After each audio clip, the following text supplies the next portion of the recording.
Hello, my name is Marg Monaghan and I'm a canine myofunctional therapist. I've been a professional dog groomer full-time for over 16 years. About 10 years ago, my own dog sustained an injury to one of her rear legs. Her recovery wasn't progressing the way that I wanted it to. So, having done Swedish massage for people, I thought I'd try that, a little massage. Although the skills were transferable, I wasn't confident in knowing dog anatomy and making sure I was doing the right thing.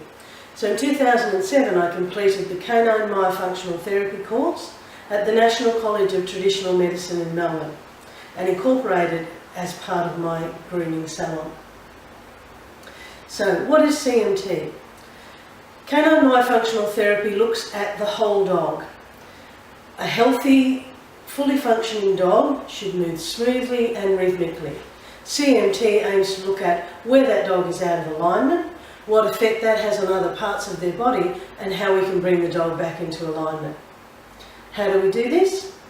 It's through massage techniques such as palmar pressure, cross-fibre friction using the tips of the finger, kneading the muscle body, releasing trigger points, gentle stretching of connective tissues.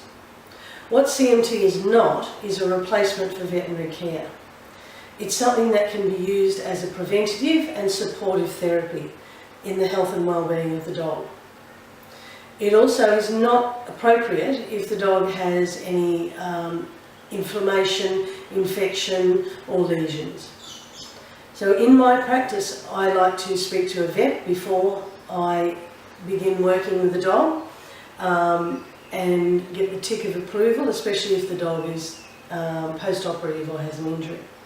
So where canine myofunctional therapy can be especially helpful is with geriatric and young dogs, with sporting dogs in preparation or in assistance with recovery, and behaviour dogs.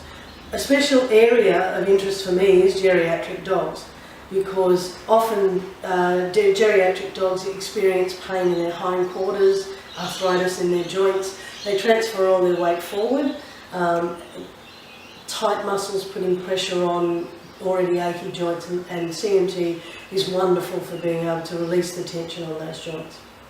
So anyway, a CMT session begins with an assessment where I ask the owner to run the dog away from me, back towards me, across from the right and across from the left. And I'm looking for any imbalances, any indication of injury or favouring any part of the body.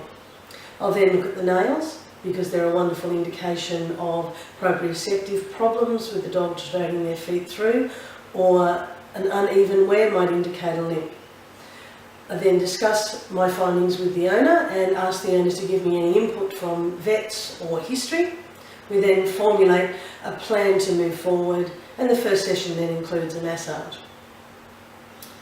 Follow-up sessions can then be discussed at the end of the massage session, and I will complete a report that I then send to the vets. So that's a little outline of canine myofunctional therapy. Please take a look at my website. Please feel free to contact me if you have any questions at all. I look forward to working with you.